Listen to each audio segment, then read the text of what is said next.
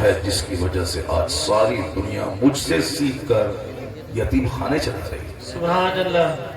اناتھالے school college اور غریبوں کے ادارے چلا رہے ہیں. ہم نے لوگوں کو مساج دیا ہے کہ امیروں سے مال لیے جائیں اور غریبوں میں خرچ کیے جائیں. بے شک. یہ حضور نے کہا ہے کہ امیروں سے مال لیے جائیں اور غریبوں میں خرچ کیے جائیں.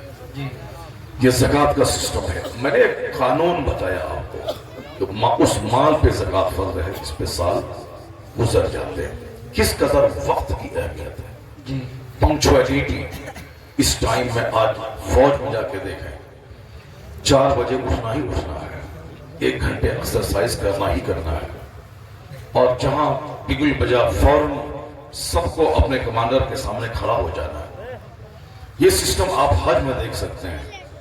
میدان عرفات میں حاجی ہیں, مغرب کی نماز نہیں پڑھنی, 50 لاکھ کی ساری فوج میدان عرفات سے کوچ کر جانا ہے, اور فجر سے پہلے سبوں کو مزدلفہ پہنچ جانا.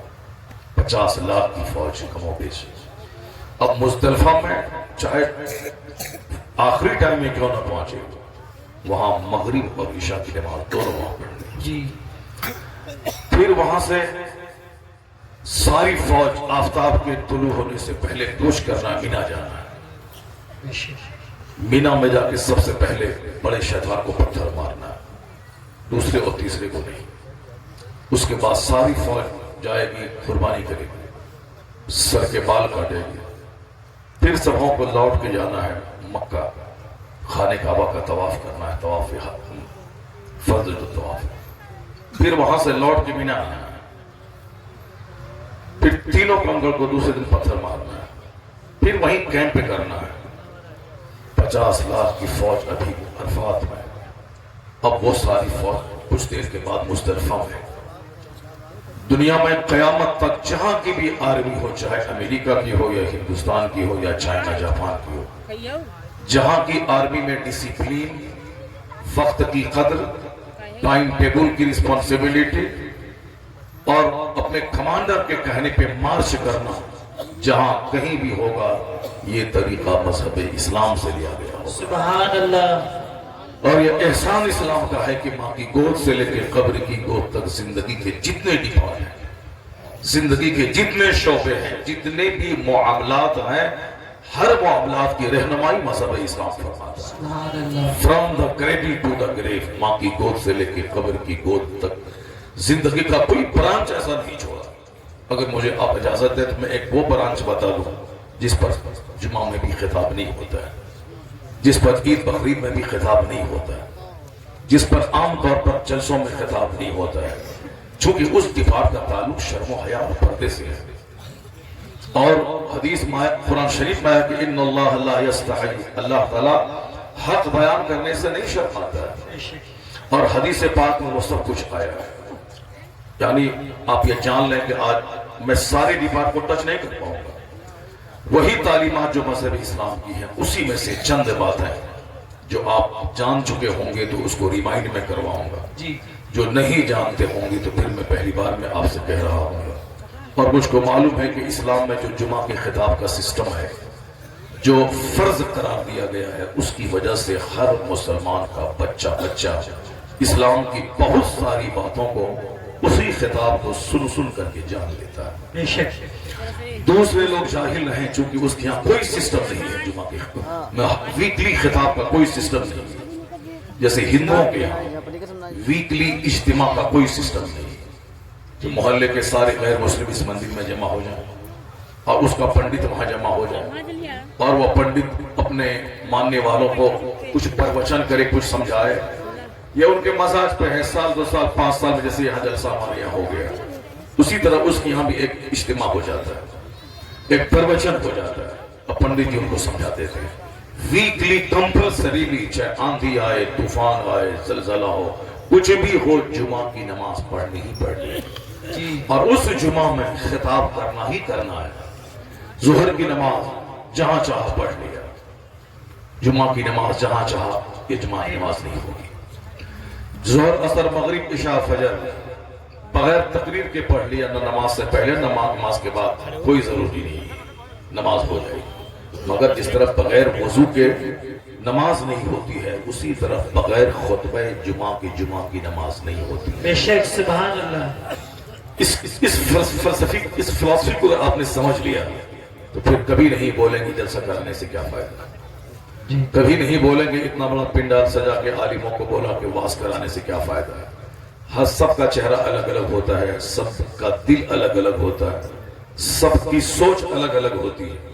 سماج میں 100 لوگ ہیں، 100 طرح کا چہرہ ہے، 100 لوگ ہیں، 100 طرح کی سوچ ہے۔ اچھے لوگ ہمیشہ اچھی محفلوں کو سراہتے ہیں کہ کم سے کم ایک دن 1000 2000 10,000 مسلمان مل بیٹھ کر اپنے خالق کا ذکر تو کر لیں، اپنے قرآن کریم کی آیتوں کی تفسیر و توضیح تو سن لیں، مصطفیٰ کی حدیث سن لیں۔ جہاں 50 100 مسلمان جمع ہوتے ہیں وہاں ضرور ایک اللہ والا ہوتا ہے، اور جہاں 100 عالم رہیں ضرور اس علاقے کا کوئی نہ کوئی قطب ابدال ہوتا ہے۔ سبحان اللہ۔ اب اسی جلسے کے بہانے مسلمانوں کا چہرہ دیکھنے کو ملتا ہے، اسی جلسے کے بہانے مسلمانوں کے بیچ مل کر بیٹھنے کا موقع ملتا ہے۔ نہ جانے اتنے لوگوں میں سے کون اللہ کے ولی ہیں، کسی کو خبر نہیں۔ میں 50 بار دعا کرتا رہتا ہوں، دعا قبول نہیں ہوتی۔ اگر میں کسی ولی کے پاس بیٹھا، ولی نے آمین کہہ دیا تو بس جو دعا 50 سال میں نہ ہوگی 50 سیکنڈ میں قبول ہو جاتی ہے۔ اس لیے نیک جگہوں پہ دعائیں قبول ہوتی ہیں، نیک لوگوں کی صحبتوں میں دعائیں قبول ہوتی ہیں، اور دعا قبول ہونے کا وقت بھی ہوتا ہے، اس کے لیے جگہ بھی ہوتی ہے۔ یہ عام اجتماع جہاں مسلمان جمع ہوتے ہیں وہاں دعا قبول ہوتی ہے۔ اس لیے اس طرح کی محفلوں میں دعاؤں کا زیادہ اہتمام کرنا چاہیے۔ دعا کی قبولیت کے لیے مقامات ہوتے ہیں، اس طرح واز کی محفل، جمعہ کا خطبہ اور نماز پنجگانہ فرض نماز پڑھنے کے بعد حالت سجدہ میں دعا قبول ہوتی ہے، اور درود پڑھنے کے بعد دعا قبول ہوتی ہے۔ اعلیٰ حضرت کے والد گرامی مفتی نقی علی خان رضی اللہ تعالی عنہ نے 28 مقامات لکھے ہیں جہاں دعائیں قبول ہوتی ہیں۔ اس میں سے ایک ہے میدان عرفات، ایک ہے وادی مینا، ایک ہے مزدلفہ، ایک ہے خانہ کعبہ کے ارد گرد مطاف جہاں طواف کیا جاتا ہے، ایک مسجد حرام ہے جو خانہ کعبہ کے چاروں طرف جو دالان نما مسجد ہے، اور ایک خانہ کعبہ کے پاس میں بھی کچھ ایسے مقامات ہیں جہاں دعا قبول ہونی ہی ہونی ہے، جیسے باب کعبہ ہے، دروازے کے سامنے ایک محتیم ہے، ملتزم ہے، میزاب رحمت کے نیچے ہے، پچھلی جو دیوار ہے مستجاب، وہاں گیٹ نما بنا ہوا ہے، گیٹ ہے نہیں مگر گیٹ نما بنا ہوا ہے، آپ غور سے دیکھیں گے اس کو، وہاں دعا قبول ہوتی ہے۔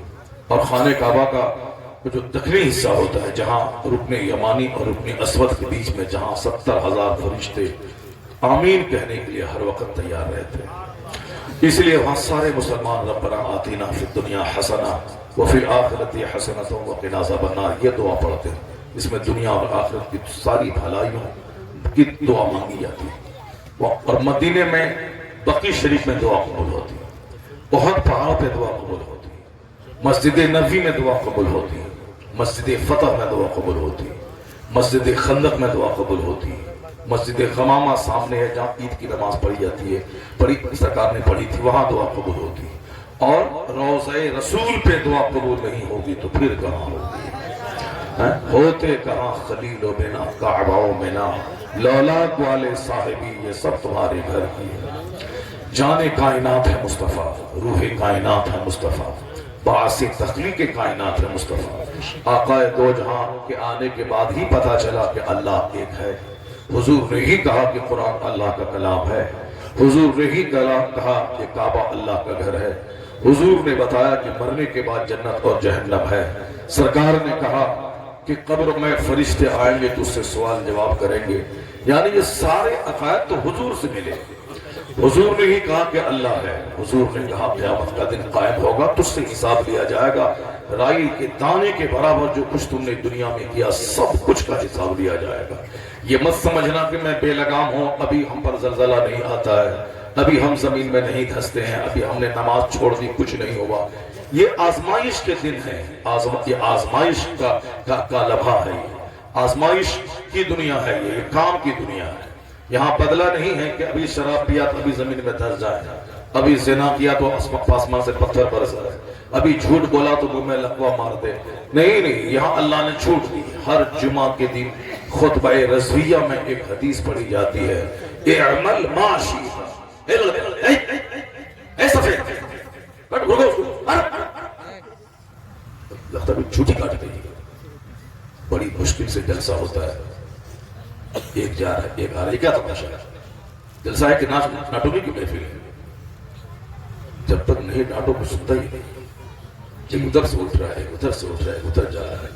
ساری زندگی بھاگتا ہی رہے گا, برکتوں سے محروم رہ جائے گا. معلوم ہے تمہیں یہ دین کی محفل ہے, جنتی محفل ہے. سبحان اللہ. یہ اللہ رسول کے ذکر کی محفل ہے. جو اس محفل کو آباد کرتا ہے اللہ اس کو آباد کر دیتا ہے. بے شک. اور جو اس محفل کو برباد کرے گا اللہ تبارک و تعالیٰ اس کو برباد کر دے گا. جو مسجدوں کو اجاڑتا ہے, جو جلسوں کو اجاڑتا ہے, جو مدرسے کو اجاڑتا ہے, جو دین کی محفلوں کو اجاڑتا ہے, اس کی زندگی اجڑ جاتی ہے. بے شک. میں نے اپنی آنکھوں سے دیکھا بہت سارے لوگ مدرسے کے پیچھے پڑے رہے میرے گاؤں میں. مدرسے کے پیچھے جو زمین وقف کر دی تھی اس کو اجاڑ کے پھینک دیا مدرسے کو وہاں سے. اس کے بال بچے سب اجڑ گئے. کوئی قاعدے کا مولوی حافظ تک نہیں بن سکتا. اور غریبوں کے بچے, غریبوں کے لوگ جو عالموں کے ہاتھ چومتے تھے, عالموں کے پاس آ کے بیٹھتے تھے, جن کی زمین نہیں تھی مزدوری کرتے تھے, آج ان کے بیٹے حافظ قاری عالم سب بن گئے. سبحان اللہ. صاحب شاندار گھر, شاندار مکان, شاندار گاڑیاں سب چلا رہے ہیں. تو عالموں کی بے عزتی سے ان کے خاندان میں کوئی عالم نہیں پیدا ہو, اور عالموں کی قدر منزلت کرنے سے اس کے خاندان, اس کے بال بچوں میں اللہ تعالیٰ اہل علم پیدا کرتے ہیں. سبحان اللہ. اس لیے یہ مجلس اجاڑنے کی چیز نہیں, اجاڑنا ہی تو اس کا انعقاد کیوں کیا؟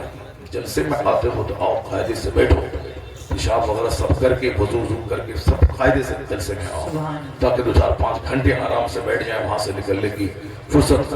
اگر سونا ہے یہی سو جاؤ, یہ جنت کی تیاری ہے, اسی میں سو جاؤ, یہیں پہ سو جاؤ. اگر یہاں سو جاؤ گے تو بھی رحمتوں کی بارش کے اوپر ہوتی رہے گی. سبحان اللہ.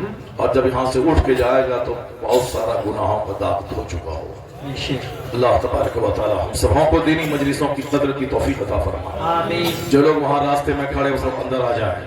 جو لوگ سڑکوں پہ گھوم رہے ہیں وہ گھومنے والی زندگی مت گزارے. ساری زندگی پینڈولم کی طرح جھومتا رہے گا, گھومتا رہے گا, نہ ادھر کا رہے گا نہ ادھر کا رہے گا, ایسے ہی گھومتا رہے گا, کچھ نہیں ملے گا. بیٹھ کے رحمتوں برکتوں کو اپنے حصے میں کر لے. اگر رحمتیں حصے میں آ گئی تو کئی نسلیں تمہاری مسکراتی رہیں گی. آج ضرورت ہے ہمارے گھر میں برکتوں کے آنے کی. آج ضرورت ہے میرے چہرے پہ مسکراہٹ کے آنے کی. آج ضرورت ہے جو دل ویران اور اجڑ چکا ہے اس دل کو آباد کرنے کی. آج ضرورت ہے جو رشتہ داریاں ہماری ٹوٹ گئی ہیں ان رشتہ داریوں کو جوڑنے کی. آج ضرورت ہے جو گاؤں سماج اختلاف, انتشار اور لڑائی جھگڑے کی آگ میں جل رہا ہے اس آگ کو بجھانے کی ضرورت ہے. سینے میں جو گھمنڈ اور غرور ہے کہ میں اس سے اچھا ہوں, اس غرور کو میٹا کر کے ایک دوسرے کے سمان اور عزت دینے کی ضرورت ہے. آج دل نہیں لگتا گھر میں, دل اجڑا ہوا ہے, طبیعت نہیں لگتی ہے. ہندوستان میں بہت سارے لوگ ابھی 1 سال کے اندر میں کئی ہزار انڈین پلائن کر کے انڈیا چھوڑ کر کے کوئی آسٹریلیا چلے گئے, کوئی امریکہ چلے گئے, کوئی کینیڈا چلے گئے. ہم لوگ تو اپنے گاؤں کو دیکھتے ہیں, وزیر گنج کو دیکھتے ہیں. کیا نام ہے اس کا؟ مرزا گنج. ہماری نظر تو مرزا گنج پہ, مگر کچھ لوگوں کی نظر پورے لکھیم پور علاقے پہ, کچھ لوگوں کی نظر پورے لکھنؤ بینچ پہ, کچھ لوگوں کی نظر پورے اتر پردیش پہ ہے, کچھ کی نظر پورے ہندوستان پہ ہے, کچھ کی نظر ساری دنیا پہ ہے. جو جہاں تک رہتے ہیں اسی طرح کی سوچ رہتی ہے. کچھ لوگ یہ دیکھتے ہیں کہ جو بیماری ہمارے اس گاؤں میں ہے وہی بیماری لکھنؤ میں بھی ہے, وہی بیماری بریلی میں بھی ہے, وہی بیماری بمبئی میں بھی ہے. کہاں بھاگے گا؟ اپنا یہ محلہ چھوڑ کر کے لکھنؤ جائے گا.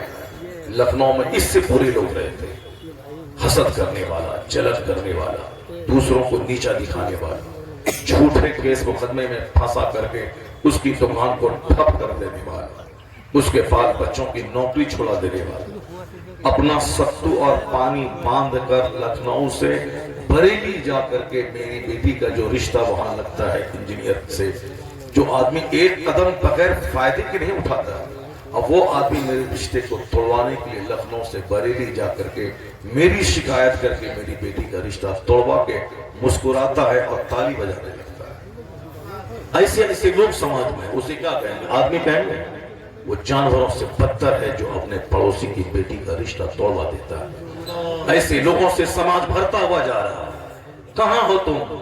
خالی گاڑی مکان دکان، صاحب اسی میں لوگ لگے ہوئے ہیں، گاڑی مکان دکان۔ قیامت کی نشانی ہے کہ جو ننگا بدن ہوگا وہ اونچی عمارت میں فخر کرے، جو بکری کا چرانے والا ہوگا اونچی عمارت میں فخر کرے گا۔ نہیں پڑھی تم نے حدیث جبریل؟ بخاری شریف کی سب سے بڑی حدیث حدیث جبریل، جس میں آیا ہے ان تلد الامۃ ربتہا، جب دیکھنا کہ باندیاں اپنے مالک کو جنم دے رہی ہیں تو قیامت کا انتظار کرو۔ اس حدیث کی دو تشریح ہے، ایک ہے کہ ماں اپنے پیٹ سے نافرمان اولاد پیدا کرے، ماں اس ہستی کا نام ہے جس کے سامنے بیٹا نگاہ نیچی کر کے بات کرے، ماں کے پاؤں کے نیچے جنت ہے، ماں سے اونچی جگہ نہ بیٹھے، ماں سے تلخ لب و لہجے میں بات نہ کرے، یہ بے ادبی ہے، ایک غلام کی طرح بات کرے اپنی ماں سے اور اپنے باپ سے۔ لیکن آج دیکھیں ایک بیٹا جو ماں کو پالتا ہے، کھلاتا پلاتا ہے، کپڑے دیتا ہے، وہ کبھی کبھی غصے میں آ کے آنکھ دکھا کے کہتا ہے خبردار ٹھیک سے رہو ورنہ بہت برا ہو جائے گا۔ یہ غلام تھا، آنکھ نہیں ملانا تھا، یہ آنکھ دکھاتا ہے ماں کو، یعنی یہ نوکر ہے، یہ ماں کا مالک بن رہا ہے، میں ٹھیک سے رہو ورنہ کھانا پینا سب بند کر دیں گے۔ تو ماں اپنے اس بیٹے کو نہیں جنم دیا ہے، ماں اپنے مالک کو جنم دے رہی۔ جب نافرمان بیٹوں کی تعداد بڑھ جائے تو قیامت کا انتظار کرنا، قیامت آنے والی، بہت قریب آنے والی۔ جب قیامت قریب آئے گی تو گناہ زیادہ ہوگا اور زلزلہ کثرت سے ہوگا۔ جس مکان کو آدمی 25 سال ایڑی رگڑ کے کمائے گا، دلی، پنجاب، بمبئی، سعودی عرب، قطر، دبئی، عمان، دمام، تبوک میں، ریاض میں ایڑی رگڑ کے 10 سال کمائے گا اور ایک چھوٹا سا گھر بنا لے گا، ایک چھوٹی سی آلٹو خرید لے گا، اس کے بعد ہاتھ سوکھا فقیر بھوکا، پیسہ ہی نہیں، پھر دوبارہ لوٹ کے جائے گا دمام۔ تو زندگی گزر گئی، ایک چھوٹا سا گھر بنائے گا، زلزلہ کا ایک ہلکا سا جھونکا سارے گھر کو گرا کے اس کی قبر بنا دیتا ہے۔ کتنے لاکھ لوگ مر گئے ترکی میں، 50,000 کی تو صرف اخباری رپورٹ ہے، کتنے لاکھ لوگ مر گئے۔ 25 سال کا ہی کمائی سے 10 منزلہ مکان بنایا تھا، اسے کیا خبر تھی کہ وہی مکان اس کے لیے قبر بن جائے گا، اس مکان کے ملبے میں اس کی لاش سڑ جائے گی، وہ لاش ملبے سے نکل نہیں پائے گی، جہاں وہ تڑپ تڑپ کے اسی گھر میں جان دے دے گا جس گھر کے لیے انہوں نے نماز چھوڑ کے مکان بنایا تھا، روزہ چھوڑ کر کے گھر بنایا تھا، حج نہ نکال کے گھر بنایا تھا، کتنے جھوٹ بول کے گھر بنایا تھا۔ ایسے ہی گھر نہیں بن جاتا ہے، جہاں جہاں بھی بلند عمارتیں ہیں ان کے پیچھے کروڑوں جھوٹ ہے، اس کے پیچھے کروڑوں گناہ ہے، اس کے پیچھے فتنہ ہے، فساد ہے، لند ہے، مند ہے، فریب ہے، دغا ہے۔ حلال کمائی سے تھوڑی 50 کروڑ کا مکان بنتا ہے، حلال کمائی جھوم کے نہیں برستی ہے۔ ذرا دیکھ لیں اینٹ ڈھو کر کے 8 گھنٹے اینٹ ڈھوئیں تب جو 400 روپے ملتے ہیں، ایک ایک پیسہ اس کا حلال کا ہوتا ہے، اور وہ حلال کا 1 روپیہ جب اندر جاتا ہے تو پورا سینہ روشن ہو جاتا ہے۔ سبحان اللہ۔ اور حرام کا 1 روپیہ گاڑی پہ بیٹھا ہے، کیس میں ڈال دیں گے، نہیں بابو 2 لاکھ پہنچا دو گھر پہ، بس پہنچا دیتا ہوں، یہ بھی حرام خور، اور جو 2 لاکھ پہنچایا وہ بھی حرام خور، اس کا پیسہ بھی حرام کا، اس کا پیسہ حرام کا، اس کا بیٹا بھی چھوکر، اس کا بیٹا بھی لوفر، نسلیں تباہ ہو جاتی ہیں۔ حرام کا 1 لقمہ اندر گیا، دل گندا، زبان گندی، دماغ گندا، سوچ گندی، پورا وجود گندا، اور اس حرام غذا سے جو منی کا قطرہ بنتا ہے اور اس سے جو بچوں کی پیدائش ہوتی ہے، ان بچوں کی مانسکتا، اس کی سوچ سب گندی۔ آج جوکروں کی تعداد میں اضافہ ہو گیا، شریر اور ڈکیتوں کی تعداد میں اضافہ ہو گیا، ہر گاؤں سماج میں ڈکیت، چور، لچا، لفنگا، ماں باپ کا نافرمان، اپنی بہنوں کو مارنے والا، اپنے بھائی کو جیل ڈالنے والا، حرام کمائی سے اترا کے دوسروں کو حقیر سمجھنے والا، ناجائز زمین پہ قبضہ کرنے والا، بنیاد میں جس کی حرام داخل ہو، اسی طرح سے پورا گاؤں، سماج، شہر، ہر جگہ ایسے ہی حرام خوروں کی تعداد میں اضافہ ہو رہا ہے۔ لوگ کہتے ہیں تقریریں بے اثر ہو گئی، حلال غذا اندر جائے تب نہ سوچ روشن ہو۔ یہاں تقریر کرنے والا تو چھپا کو چلاتا ہے، لیکن وہ تقریر اندر نہیں جاتی، کیوں؟ تیرا وجود حرام کا ہے، تیرے اندر کا بلڈ حرام کا ہے، تو تم نے شراب کی کمائی کھائی، تیرا باپ سود کھا کے جو گھر اس پہ کھڑا ہے تو سود کے پیسے کر رہے ہیں، تمہارے پاس جو 10 بیگھہ زمین ہے وہ شراب بیچ کر کے وہ زمین خریدی گئی ہے۔ یہ بتا دے، شراب بیچ کر جو زمین خریدی گئی، اس کا جو لقمہ کھا کر کے وجود تیار ہوگا، اس کا تو انگ انگ ناپاک ہوگا۔ اب وہ باپ کی گستاخی کرے گا، وہ عالم کو گالی دے گا، وہ اپنے پیر کی توہین کرے گا، وہ حلال طریقے سے زندگی نہ گزار کے حرام راہوں سے زندگی کے دن گزارے گا۔ سوچ گندی، دل گندا، وجود گندا، یہ بولے گا کہ مولانا کی تقریر میں اثر نہیں ہے۔ کتے، تم نے اپنے بدن کے ہڈی اور گوشت کو دیکھا، حرام کی ہڈی، حرام کا خون، حرام کا گوشت، تو پھر تیری سوچ حرام جیسی۔ اب تو بولتا ہے مولانا کی تقریر میں اثر نہیں ہے، تو کہتا ہے مولانا کی تقریر بے اثر ہو گئی۔ مولانا قرآن بولتا ہے، اور پیغمبر بھی قرآن بولتے تھے، کروڑوں لاکھوں میں سے چند لوگ ہوتے تھے جو کھچ کھچ کے آگے کلمہ پڑھ لیتے تھے۔ نبیوں پر بھی اللہ کا کلام پیش کر دینا لوگوں پر ضروری تھا، اور یہی کام نبی کے غلام ان کے نائب کرتے ہیں، لوگوں کے سامنے قرآن پیش کرتے ہیں، حدیث بیان کرتے ہیں، اور اسی لوگوں میں سے کچھ لوگ ہوتے ہیں جن کا دل سیدھا ہوا، جھک گئے، اللہ کے حضور سجدہ ریز ہو جاتے۔ سبحان اللہ۔ کسی کے گلے میں چادر ڈال کے مسجد میں گزارنا فرض کسی نبی پہ نہیں تھا، نہ کسی عالم پہ فرض ہے، کسی پہ فرض نہیں تھا، نہ کسی نبی پہ، نہ کسی عالم پہ فرض ہے، صرف اللہ کا کلام پہنچا دینا ہے۔ لگتا ہے کہ حضور سیدی سوال ملت کی آمد ہو رہی ہے، انتہائی ادب و احترام کے ساتھ آپ کھڑے ہو جائیں۔ شہزادے سرکار غوث اعظم جانشین حضور طاہر ملت، حضور پیر طریقت رہبر رائے شریعت سیدی سرکار جن لوگوں نے اب تک کسی صحیح پیر و مرشد سے اب تک بیعت نہیں کی ہے، وہ حضور سہیل ملت کے ہاتھوں ہاتھ دے کر اپنے زندگی کے چراغ کو روشن کریں، اپنے دلوں کو روشن کرنے کا سامان مہیا کریں، اور اپنے شیخ کی غلامی میں داخل ہو جائیں۔ مرشد اور شیخ کی نگرانی میں جو زندگی گزرتی ہے، وہ زندگی ناکامی سے محفوظ رہتی ہے۔ دنیا میں بھی شیخ کی رحمتیں ان کے ساتھ رہتی ہیں، اور مرنے کے بعد بھی شیخ کی عنایتیں اس کے ساتھ رہتی ہیں، قبر میں، حشر میں، جنت میں۔ اس لیے صحیح پیر کا انتخاب کرنا چاہیے تاکہ ہمیں صحیح راستہ دکھلائے، اور ایسا غلط پیر اگر کا انتخاب ہوا تو دنیا اور آخرت دونوں تباہ ہو جائے گی۔ سہیل ملت مسلک اعلیٰ حضرت کے نقیب اور پاسبان کا نام ہے، اور اس وقت میں پوری دنیا میں صحیح راستے پہ چلنے کے لیے ایک ہی مسلک ہے، مسلک اعلیٰ حضرت۔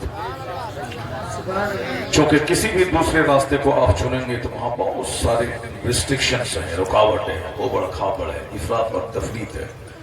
جو اس سے ہٹتے ہیں دشمنی میں یا تو رافضی اور حسد میں یا تو رافضی بن جاتے ہیں، یا دشمنی میں وہ خارجی نجدی وہابی دیوبندی بن جاتے ہیں۔ خطرہ رہتا ہے ان سے جلنے والا یا تو گستاخ رسول کو کافر کہنا چھوڑ دیتا ہے، وہ ان کے گروپ میں چلا جاتا ہے، یا اس مسلک سے چڑھنے والا وہ صحابہ کا گستاخ بن کے مولا علی کی محبت میں صحابہ کی توہین کر کے رافضیوں کی جھولی میں چلا جاتا ہے۔ یہ بیچ کا راستہ ہے، تیرے غلاموں کا نقش قدم ہے راہ خدا، یہ وہ سراغ ہے، یہ وہ کیا بہک سکے جو یہ سراغ لے کے چلے، جہاں اللہ کی تعظیم، مصطفیٰ کی تعظیم، اہل بیت کی تعظیم، صحابہ کی تعظیم، امام کی تعظیم اور غوث و خواجہ کی تعظیم، صرف تعظیم ہی تعظیم ہے۔ اللہ رب العزت کو کیسے مانے، حضور کو کیسے مانے، صحابہ کو کیسے مانے، وہ سب باتیں وضاحت کے ساتھ مسلک اعلیٰ حضرت میں بیان کرتی گئی۔ اگر کوئی بولے کہ میں اللہ کو ایک مانتا ہوں، دوسرا سوال ہوگا مصطفیٰ کے بارے میں کیا کہتا ہے؟ وہ بولے گا میں نبی کو لاجواب مانتا ہوں، پھر سوال ہوگا علم غیب کے بارے میں کیا کہنا ہے؟ وہ بولے گا علم غیب میں مانتا ہوں کہ حضور کو اللہ نے علم غیب دیا، تو پھر سوال ہوگا اختیارات کے بارے میں کیا کہتا ہے؟ سوال ہوگا کہ حضور کو صاحب اختیار مانتا ہوں، پھر سوال ہوگا صحابہ کرام کے بارے میں کیا کہتا ہے، بولے گا میں عزت کرتا ہوں، پھر سوال ہوگا اہل بیت کے بارے میں کیا کہتا ہے، چونکہ کچھ لوگ صحابہ کو مانتے ہیں، اہل بیت کی توہین کرتے ہیں، کچھ لوگ اہل بیت کی عزت کرتے ہیں، صحابہ کو گالی دیتے ہیں، تو اب اعتراض پہ اعتراض پیدا ہوتا جائے گا۔ لیکن کمپلیٹ مومن کا کوئی ایک ایسا جملہ ہو، سنٹینس، جس کے بولنے کے بعد پتہ چل جائے کہ یہ آدمی نہ صحابہ کا گستاخ ہے، نہ اہل بیت کا گستاخ ہے، نہ غوث و خواجہ کا گستاخ ہے، نہ رسول پاک کا گستاخ ہے، پرفیکٹ مومن ہے یہ۔ ایک جملہ بتا دے، کوئی بولے گا میں مسلمان ہوں، تو مسلمان تو وہ لوگ بھی کہتے ہیں۔ پھر سوال دوسرا ہوگا میں اہل بیت اور صحابہ سے محبت کرتا ہوں، پھر سوال ہوگا کہ غوث کے بارے میں کیا کہتا ہے، کیونکہ کچھ لوگ امام اعظم کو مانتے ہیں، غوث اعظم کی توہین کرتے ہیں، اب کچھ لوگ غریب نواز کو غوث اعظم سے بڑا مانتے ہیں، یعنی فتور پیدا ہوتا جا رہا ہے، زبانہ دنیا قیامت کے قریب جاتی جا رہی ہے، ویسے ہی طرح طرح کی الٹی سیدھی سوچ پیدا ہوتی جا رہی ہے۔ اس دور میں ایک لفظ ہے جس کے آگے کوئی سوال نہیں ہوگا کہ حضور کے بارے میں کیا، صحابہ کے بارے میں کیا، اہل بیت کے بارے میں کیا، امام اعظم کے بارے میں کیا، غریب نواز کے بارے میں آگے کوئی سوال نہیں، صرف ایک جملہ ہے، مسلک اعلی حضرت زندہ باد۔ کوئی بول دے کہ میں مسلک اعلی حضرت کے ماننے والا ہوں، اب سوال دوسرا ہوگا ہی نہیں کہ اللہ تعالیٰ کے بارے میں کیا عقیدہ ہے، حضور کے بارے میں کیا عقیدہ ہے، صحابہ کے بارے میں کیا عقیدہ ہے، اہل بیت کے بارے میں کیا عقیدہ ہے، غوث و خواجہ کے بارے میں کیا عقیدہ ہے۔ جو پرفیکٹ عقیدہ ہے اسی کی ترجمانی کا نام ہے مسلک اعلی حضرت۔ سبحان اللہ۔ اس سے جو بغض رکھے گا ضرور کہیں نہ کوئی اس کی چوری پکڑی جائے گی، جی۔ یا تو اہل بیت کی محبت میں جلے گا، حسین حسین علی علی کرے گا، تو کہیں ضرور کبھی نہ کبھی وہ حضرت صدیق اکبر کو گالی دیتا نظر آئے گا، کبھی ضرور امیر معاویہ رضی اللہ تعالیٰ عنہ کو گالی دیتا نظر آئے گا، چونکہ اس کے دل کا چور پکڑا جاتا ہے۔ مسلک اعلی حضرت کا فالوور نہ کبھی مولا علی سے بغض رکھے گا، نہ کبھی حضرت امیر معاویہ سے بغض رکھے گا۔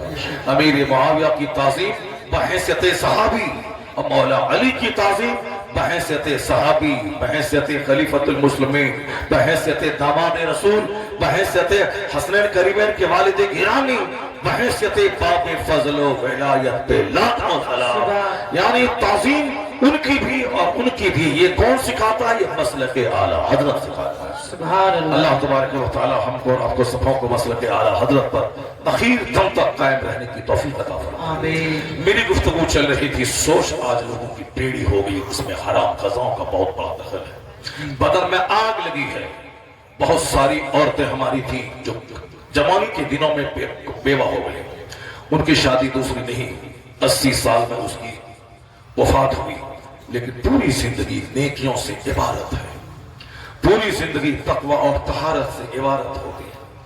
پٹنہ عظیم آباد کی ایک خاتون جوانی میں بیوہ ہو گئی، دوسری شادی نہیں کری، انہوں نے اپنے آپ کو گھر میں مقید کر دیا، نہ اجنبی مردوں کا چہرہ وہ دیکھتی تھی، نہ اجنبی مردوں سے بات کرتی تھی، اپنی عزت کی حفاظت، شادی نہیں کری انہوں نے، دن روزہ رکھنے میں، رات تلاوت اور نماز میں وہ گزارتی تھی۔ ایک لمبا عرصہ شوہر کی غیر موجودگی میں لمبا عرصہ گزارنا بہت مشکل کام ہوتا ہے، یہ نیچرل سسٹم ہے، کھانے پینے سونے اور جو خواہشات طبعی ہیں وہ ہر انسان میں داخل ہے، اس کی مخالفت کوئی کرے گا وہ نہیں رہ پائے گا دنیا میں۔ جس طرح کھانے کی خواہش ہے، اگر کوئی بولے گا میں بھوکا دنیا میں زندہ رہ جاؤں گا، نہیں رہ پائے۔ کھانا ایک حاجت طبعی میں داخل ہے، سونا ہماری ضرورت ہے، کوئی بولے میں نہیں سوؤں گا میں زندہ رہ جاؤں گا، نہیں ہوگا۔ پانی پینا یہ ہماری ضرورت ہے، کوئی بولے میں بغیر پانی پیے میں زندہ رہ جاؤں گا، ایسا نہیں ہے، یہاں نہیں رہ پائے۔ اسی طرح کھانا دانا پانی کی طرح ضرورت ہے، اسی طرح ایک ضرورت ہے، اگر میں مرد ہوں تو میری ایک ضرورت ہے، میرے باپ اگر شادی نہیں کرتے تو میں پیدا نہیں ہوتا، میرے دادا اگر شادی نہیں کرتے تو میرے باپ پیدا نہ ہوتے، غوث اعظم کے والد گرامی سید ابو صالح جنگی دوست اگر شادی نہیں کرتے تو غوث اعظم کہاں سے پیدا ہوتے، خواجہ غریب نواز کے والد سید غیاث الدین رضی اللہ تعالیٰ عنہ شادی نہیں کرتے تو غریب نواز کہاں سے پیدا ہوتے، اعلیٰ حضرت کے والد مفتی نقی علی خان رضی اللہ تعالیٰ عنہ شادی نہیں کرتے تو اعلیٰ حضرت کہاں سے پیدا ہوتے۔ یہ ایک نیچرل سسٹم ہے، اللہ نے مرد کو پیدا کیا اور عورتوں کو پیدا کیا ہے، مرد کے لیے عورتوں میں کشش اللہ نے رکھ دی ہے اور عورتوں کے لیے اللہ نے مردوں میں کشش رکھ دی ہے. اگر اس کو اسلام سے ہٹ کے دونوں اپنے طبیعت کا استعمال کرے تو وہی جرائم پیدا ہوگی, وہاں زناکاری کا اظہار ہوگا, سماج ایک دوسرے سے کٹ کے مر جائے گا اور ایک خوبصورت عورت پہ 10 آدمی ہاتھ دوڑائے گا اور جنگ ہوگی, قتل و قتال ہوگا, دنیا آگ سے بھر جائے گی. اسی سسٹم کو مرد تمہارے لیے اور تم مردوں کے لیے ہو تو ایک سسٹم ہے کہ سوشل لائف میں 10 آدمی کے بیچ میں دونوں ایک دوسرے سے ازدواجی زندگی گزارنے کا کانٹریکٹ کر لو, اللہ کے نام پہ دونوں ایک ہو جاؤ, اسی کا نام نکاح ہے. اور اسی نکاح کے ذریعے سماج چلتا رہے گا, توالد و تناسل کا سلسلہ چلتا رہے گا اور تمام بد نظمی اور تمام بدعملی سے سماج بچتا رہے گا. اس سے ہٹ کے جتنے بھی سسٹم پیدا ہو گئے, چاہے لیو ان ریلیشن شپ کا سسٹم ہو, چاہے ہوموسیکسولیٹی کا سسٹم ہو, چاہے اسلام بازی کا سسٹم ہو, وہ سارے سسٹم نے دنیا کو خطرناک بیماری دی, وہ سارے سسٹم نے ایک ڈینجرس نظام سماج کو دیا. اگر مرد سے نکاح کریں تو سماج میں آگ لگے گی, زمین میں زلزلہ پیدا ہوگا. جس طرح مغرب کے لوگوں نے کہا کہ نہیں بھی آدمی آزاد پیدا ہوا ہے, وہ جس طرح جینا چاہے جی, مردوں سے شادی کرنا چاہے کرے, وہ آدمی کی شکل میں بھیڑیا اور جانور ہے جو نیچرل سسٹم کے خلاف کام کرنے کو جج نے ایک قانونی آزادی عطا کر دی. اسی طرح ہندوستان میں کچھ طبقہ ہے جہاں کے عورتوں کے ہوموسیکسولیٹی یعنی ہم جنس پرستی کو فروغ دینے کے لیے سڑکوں پہ باضابطہ اس کے لیے پروٹیسٹ ہوتا ہے, ڈیمانڈ ہوتا ہے کہ ہمیں آزادی دیے جائیں. کچھ ممالک میں آزادی ہے. یہ بتائیں کہ عورتوں سے شادی کریں گی تو بچہ کہاں سے پیدا ہوگا اور پھر یہ انسان کی آبادی کیسے چلے گی. لیکن اینٹی نیچرل سسٹم کرنے کی وجہ سے دنیا کو ایک جگہ منہ دیکھنا پڑا. اینٹی نیچرل سسٹم پر عمل کرنے کی وجہ سے دنیا کو کینسر کا مرض دیکھنا پڑا اور آج خطرناک ڈھنگ سے پوری دنیا میں آج کڈنی کا مرض بڑھتا چلا جا رہا ہے. ہندوستان میں تو کم, امریکہ اور یورپ میں بہت زیادہ ہے. خلاف فطرت کام کے نتائج اس طرح کی خطرناک بیماریوں کی صورت میں آ رہے ہیں. مذہب اسلام جہاں جنت کی بات کرتا ہے وہی مذہب اسلام اچھی صحت کی بات کرتا ہے.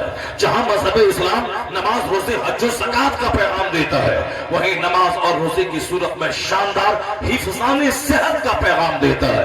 اسلام یہ نہیں کہتا کہ پہاڑ کی گفا میں چڑھ جا اور وہاں پوجا ارچنا کر نفس کو مارتا رہا. نہیں, جو نفس کو مارنے والا ہے اس سے بہتر وہ ہے جو شادی کرتا ہو, 10 بچے پیدا کرتا ہو اور کھیت کھلیان میں جا کے مزدوری کر کے اپنی بیوی کو بھی پالتا ہو, اپنے بچوں کو بھی پالتا ہو, رات بھر کا 1000 سجدہ ایک طرف, حلال روزی کا ایک لقمہ بال بچوں کو کھلانے کے لیے محنت کرتا ایک طرف. سبحان اللہ. نعرہ تکبیر, نعرہ رسالت. مذہب اسلام مذہب اسلام دین فطرت کا نام ہے. مذہب اسلام نیچرل مذہب کا نام ہے. یہ نہیں بولتا ہے کہ اپنے خواہشات کو مار کے پہاڑ کی گفا پہ چلا جاؤ. یہ نہیں کہتا ہے کہ تو اپنی بیوی اور اپنے بچے سے الگ تھلگ بھاگ جاؤ. مذہب تو یہ کہتا ہے کہ جو بیوی بچوں سے بھاگ جائے وہ بھگوڑا خانہ کعبہ کے خلاف کے سائے میں کیوں نہ مر جائے, اللہ نہ اس کا نفل قبول کرے گا نہ اللہ اس کا فرض قبول کرے گا. یہی وہ درس حدیث پاک میں جو ہم کو دکھلایا گیا ہے جو سوشل سسٹم کو چربنانے سے بچاتا ہے. وہ نہ شوہر بیوی سے آج تنگ ہے, بیوی اپنے شوہروں سے تنگ ہے. شوہر اچھا نہیں ملا, بیوی اچھی نہیں ملی, ہر آدمی کو شکایت ہے, لیکن ایڈجسٹمنٹ ہو رہا ہے, چل رہا ہے. کیوں؟ حضور نے ایک اچھی زندگی گزارنے کا ایک شاندار ضابطہ دیا ہے. آقا نے کہا ہے کہ اللہ کے نام پہ تیرے پاس آئی ہے, جو کھاؤ وہ کھلاؤ, جو پہنو وہ پہناؤ اور اس کے ساتھ حسن سلوک کر. یہ ٹیڑھی پسلی سے پیدا ہوئی ہے, اس کو سیدھا کرنے کی کوشش مت کرنا. اگر سیدھا کرنا چاہو گے یہ ٹوٹ جائے گی اور ٹوٹنا طلاق ہے. اللہ صبر. امریکہ کے لوگوں نے ایٹم بم دیا, امریکہ کے لوگوں نے ہوائی جہاز دیا, 7 سمندر پار کے دانشوروں نے, ڈیوڈ ہکس نے مائکروفون دیا, ہینری فورڈ نے موٹر کار دیا, جیل پیئر نے ٹیلی ویژن دیا, دوسرے دانشور نے کمپیوٹر, لیپ ٹاپ, موبائل دیا. یہ سب دیا, لیکن پرسکون زندگی گزارنے کا فارمولا کسی سائنٹسٹ نے نہیں دیا, کسی فلاسفر نے نہیں دیا. اگر اچھی زندگی گزارنے کا فارمولا کسی نے دیا تو محمد عربی کی ذات گرامی ہے. سبحان اللہ. اس لیے اعلیٰ حضرت کی زبان میں نہ کوئی فلاسفر بڑا ہے، نہ کوئی ڈاکٹر بڑا، نہ کوئی انجینئر بڑا ہے، نہ کوئی پروفیسر بڑا، نہ کوئی سائیکولوجسٹ بڑا ہے، نہ کوئی فزیشین بڑا، نہ کوئی سرجن بڑا ہے، نہ کوئی پولیٹیشین بڑا. اعلیٰ حضرت نے کہا کوئی بڑا نہیں ہے، سب سے اعلیٰ و اولا ہمارا نبی، سب سے بالا و بالا ہمارا نبی. سارے اونچوں میں اونچا سمجھیے جسے ہے، اس اونچے سے اونچا ہمارا نبی. حضور کی بات سب سے لاجواب، حضور کا پیغام سب سے لاجواب. سرکار دو جہاں نے اس دنیا کو ایک امن و سکون کی جنت بنانے کا پیغام دیا ہے. آقا کے فارمولے میں زبردست کمپلیکیٹڈ ماحول میں عزت دارانہ زندگی گزارنے کا ضابطہ مصطفیٰ نے دیا ہے. یہاں ہم جاڑے سے بھاگ نہیں سکتے. اس دنیا میں رہنا ہے تو گرمی سے ہم بھاگ نہیں سکتے. اس دنیا میں رہنا ہے تو ہم برسات سے بھاگ نہیں سکتے. کوئی بولے کہ میں ایسی دنیا تلاش کروں جہاں سردی نہ ہو، وہ پاگل ہے. کوئی میں ایسی دنیا تلاش کروں جہاں گرمی نہ ہو، وہ پاگل ہے. جو کوئی بولے میں ایسی دنیا تلاش کروں جہاں بارش نہ ہو، وہ پاگل ہے. کوئی بولے ایسی دنیا میں ڈھونڈوں جہاں رات نہ ہو، وہ پاگل ہے. کوئی بولے میں ایسی دنیا تلاش کروں جہاں دن نہ نکلے، وہ پاگل ہے. چونکہ دنیا کا مطلب ہی ہے زمین کا ہونا، آسمان کا ہونا، رات کا ہونا، دن کا ہونا، گرمی کا ہونا، سردی کا ہونا، بارش کا ہونا، موسم خزاں اور موسم بہار کا ہونا. یہ اسی کا نام ہے یونیورس، اسی کا نام ہے کائنات، اسی کا نام ہے دنیا. اور تم کو اللہ نے پیدا کیا ہے اور اسی دنیا میں تم کو رہنا ہے. تو اب گرمی تو سخت لگتی ہے، اب اس سے ایڈجسٹ کرنا پڑے گا. سردی تو سخت لگ رہی ہے، اس سے ایڈجسٹ کرنا پڑے گا. بارش تو زبردست ہو رہی ہے، ایڈجسٹمنٹ کرنا ہوگا. رات ہے، ایڈجسٹمنٹ کرنا ہوگا. دن ہے، ایڈجسٹمنٹ کرنا ہوگا. مصیبت کی لہر چلے گی تو صبر کی چکی سے پاٹ دے، اور خوشحالی کے دن آئیں گے تو شکر کے فارمولہ سے اس خوشحالی کو قابو میں کر لے، ورنہ خوشحالی مغرور بنا دے گی، غریبی کافر بنا دے گی. اسلام ہے تو دونوں میں جینے کا طریقہ بتاتا ہے. گرمی میں جینا ہے تو اس میں ایسے جی، اور برسات میں جینا ہے تو ایسے جی، سردی میں جینا ہے تو ایسے جی، مصیبت میں جینا ہے تو اس طرح سے جی، اور خوشحالی میں جینا ہے تو اس طرح سے جی. بے شک حق ہے. حضور نے سارا فارمولا کھول کھول کر بتا دیا ہے.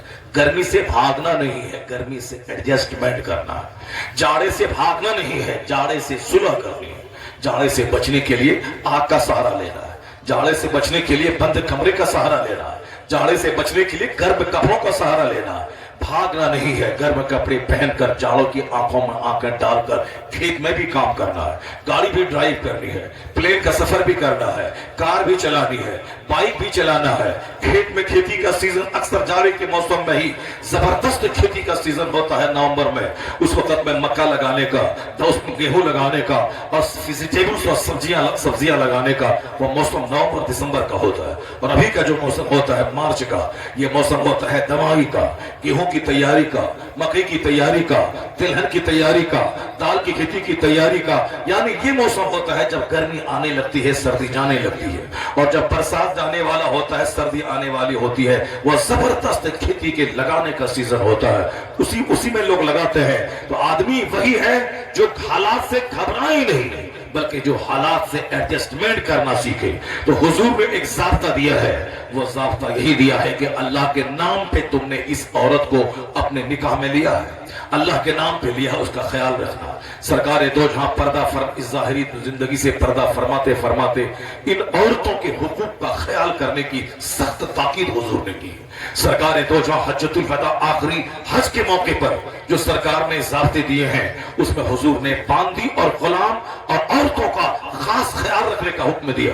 یہ اللہ کے نام پہ تیرے پاس آتی ہے، یہ اپنے باپ کا گھر چھوڑ کے آئی ہے، یہ اپنی ماں، اپنے بھائی بہن سب کو چھوڑ کے آئی ہے. میں بہار کے رہنے والا، میں نے شادی کر لی گھوسی اتر پردیش میں. اب گھوسی کی زمین سے پیدا ہونے والی، اب وہ بہار چلی گئی. باپ ان کا گھوسی میں ہے، وہ تنہا بہار میں ہے. ماں ان کی گھوسی میں ہے، وہ تنہا بہار میں ہے. ان کے بھائی بہن گھوسی میں، وہ تنہا بہار میں ہے. جہاں بچپن اس کے گزرے وہ گلیاں گھوسی میں ہے، اب وہ بہار میں ہے. جس سماج میں وہ رہی، جہاں شادی بیاہ ختنہ عقیقہ کے پروگرام میں اٹینڈ کری، وہ سب محلے میں ہے. اب وہ اکیلی وہاں ہے، کس کو دیکھ کر وہ رہتی ہے؟